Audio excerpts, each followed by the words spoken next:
ಇವತ್ತಿನ ವಿಡಿಯೋದಲ್ಲಿ problem number 4 ಅನ್ನು ನೋಡೋಣ. ಅಕೌಂಟೆನ್ಸಿ ಪ್ರಾಫಿಟ್ ಆ್ಯಂಡ್ ಲಾಸ್ ಮೇಲೆ ಪ್ರಾಬ್ಲಮ್ನ ಬಿಡಿಸೋಣ. ಅದೇ ರೀತಿಗೆ 6 ಮಾರ್ಕ್ಸ್ ಆ್ಯನ್ಯುವಲ್ ಎಕ್ಸಾಮ್ಗೆ ಇಂಪಾರ್ಟೆಂಟ್ ಆಗೈತಿ.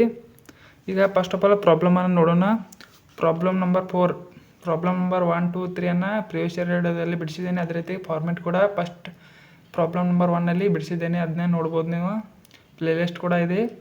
Form the following information, prepare the statement of profit and loss account for the year ending 31/3/2025 as per schedule 3 of the company at 2013. ಅದೇ ರೀತಿಯಾಗಿ ಈಗ ಸೇಲ್ಸ್ 10 lakh ಅಮೌಂಟ್ ಕೊಟ್ಟಿದ್ದಾರೆ. ಅದೇ ರೀತಿಯಾಗಿ cash purchase 2 lakh, credit purchase 4 lakh, purchase return 20,000, power and fuel 30,000, consumption of store 50,000, interest and bank loan 30,000, tax 30%. ಈಗ problem ನೋಡೋಣ. ಮೊದಲ income ಒಳಗೆ ಎಕ್ಸ್ಪೆನ್ಸನ್ನು ಲೆಸ್ ಮಾಡಬೇಕು. ಇನ್ಕಮ್ ಯಾವ ಕೊಟ್ಟಿದ್ದಾರೆ ನೋಡೋಣ. ಈಗ ಫಸ್ಟ್ ಹೆಡ್ ಇನ್ಕಮ್ ಯಾವ ಕೊಟ್ಟಿದ್ದಾರೆ. ಇನ್ಕಮ್ ಒಳಗೆ ಸೇಲ್ಸ್ ಕೊಟ್ಟಿದ್ದಾರೆ ನೋಡಿ. ಸೇಲ್ಸ್ ಸೆಟ್ ಆಗಿದೆ. Sales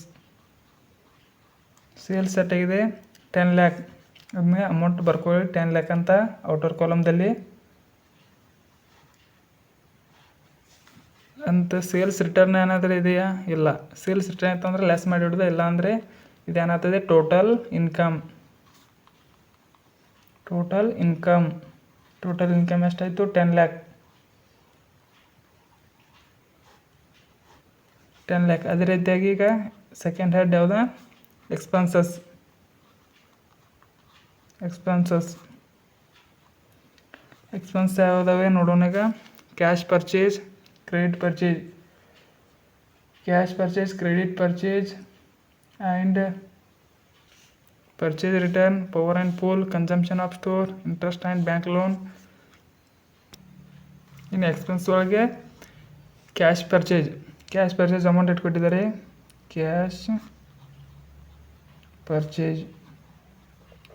cash purchase 2 lakh outdoor ಕಾಲಮ್ದಲ್ಲಿ ಬರ್ಕೋರಿ. ಅದೇ ರೀತಿಯಾಗಿ ಕ್ಯಾಶ್ ಕ್ರೆಡಿಟ್ ಪರ್ಚೇಸ್ ಇಟ್ಕೊಟ್ಟಿದ್ದಾರೆ 4 lakh.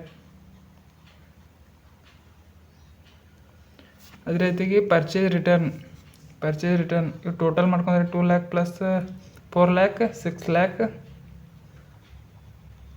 lakh ಒಳಗೆ ಲೆಸ್ ಪರ್ಚೇಸ್ ರಿಟರ್ನ್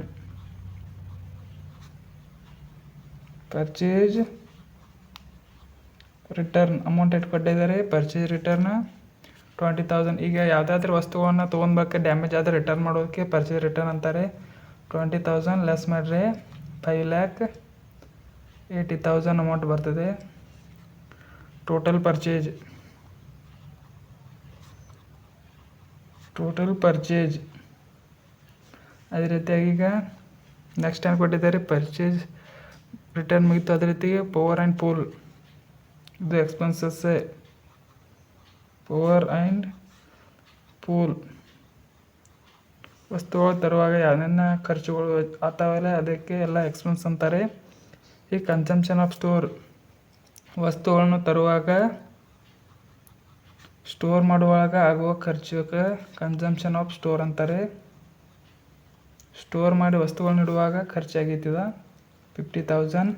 ಅದೇ ರೀತಿ ಇಂಟ್ರೆಸ್ಟ್ ಆ್ಯಂಡ್ ಬ್ಯಾಂಕ್ ಲೋನ್ ಅಂದರೆ ಬ್ಯಾಂಕ್ ಲೋನ್ಗೆ ಇಂಟ್ರೆಸ್ಟನ್ನು ತುಂಬ್ತಾ ಇದ್ದೀವಿ. ಇದು ಖರ್ಚಾಗುತ್ತೆ 30,000. ಈಗೆಲ್ಲ ಎಕ್ಸ್ಪೆನ್ಸ್ ಮುಗಿದು ಈಗ ಟೋಟಲ್ ಮಾಡ್ಕೋಣ. 5 lakh ಟೋಟಲ್ ಪರ್ಚೇಸ್ ಐತೆ. ಇದು ಅಮೌಂಟಾಗಿ ಕೊಡಿಸೋದಿಲ್ಲ. ಈಗ ಟೋಟಲ್ ಪರ್ಚೇಸ್ ಅಮೌಂಟ್ ಇಟ್ಕೊಂಡಿದ್ದಾರೆ 5,80,000. 5,80,000 ಪ್ಲಸ್ 30,000 6,10,000. 6,10,000 ಪ್ಲಸ್ 50,000 6,60,000. 6,60,000 ಪ್ಲಸ್ 30,000 6,90,000. ಟೋಟಲ್ ಎಷ್ಟು ಬರ್ತೈತಿ? 6,90,000. 6,90,000 ಬ್ರ್ಯಾಕೆಟ್ದಲ್ಲಿರಲಿ. ಈಗ ಟೋಟಲ್ ಎಕ್ಸ್ಪೆನ್ಸಸ್ ಆಗಿದೆ. ಟೋಟಲ್ ಎಕ್ಸ್ಪೆನ್ಸಸ್ ಇಲ್ಲಿದೆ ನೋಡಿ 6,90,000. ಅದೇ ರೀತಿಯಾಗಿ ಈಗ ಥರ್ಡ್ ಹೆಡ್ ಇನ್ಕಮ್ ಒಳಗೆ ಎಕ್ಸ್ಪೆನ್ಸ್ನ ಲೆಸ್ ಮಾಡೋದು profit before tax.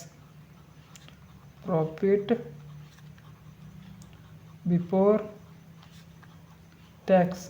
Profit before tax ಒಳಗೆ ಹೆಂಗಂದರೆ ಸೆಕೆಂಡ್ ಹೆಡ್ ಒಳಗೆ ಇಲ್ಲಿ ಟೋಟಲ್ ಇನ್ಕಮ್ ಒಳಗೆ ಟೋಟಲ್ ಎಕ್ಸ್ಪೆನ್ಸ್ನ ಲೆಸ್ ಮಾಡಿದರೆ ಏನು ಬರ್ತೈತಪ್ಪ ಅಂದರೆ profit before tax. Income minus expenses. Income ಒಳಗೆ ಎಕ್ಸ್ಪೆನ್ಸ್ ಲೆಸ್ ಮಾಡಿದರೆ ಪ್ರಾಫಿಟ್ ಬಿಫೋರ್ ಟ್ಯಾಕ್ಸ್ ಬರ್ತದೆ. 10 lakh ಒಳಗಡೆ 6,90,000 ಲೆಸ್ ಮಾಡಿದರೆ 3,10,000. 3,10,000 ಇಸ್ ಪ್ರಾಫಿಟ್ ಬಿಫೋರ್ ಟ್ಯಾಕ್ಸ್. ಅದೇ ರೀತಿಯಾಗಿ ಈಗ ಫೋರ್ತ್ ಹೆಡ್ ಟ್ಯಾಕ್ಸ್. ಟ್ಯಾಕ್ಸ್ ಎಟ್ ಕೊಟ್ಟಿದ್ದಾರೆ 30%. 3,10,000 ಇಂಟು 30 ಡಿವೈಡೆಡ್ ಬೈ 100 ಎಷ್ಟು ಬರ್ತೈತಪ್ಪ ಅಂದ್ರೆ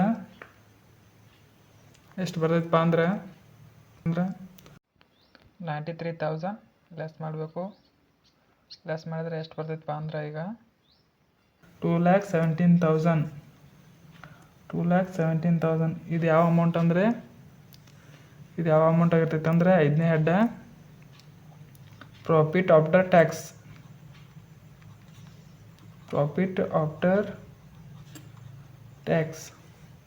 ವಿಡಿಯೋ ಇಷ್ಟ ಆಗಿದ್ರೆ ಲೈಕ್ ಮಾಡಿ, ಶೇರ್ ಮಾಡಿ, ಅದೇ ರೀತಿಯಾಗಿ ಕಮೆಂಟ್ ಮಾಡಿ.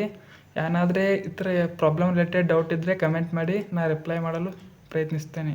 Thank you for watching.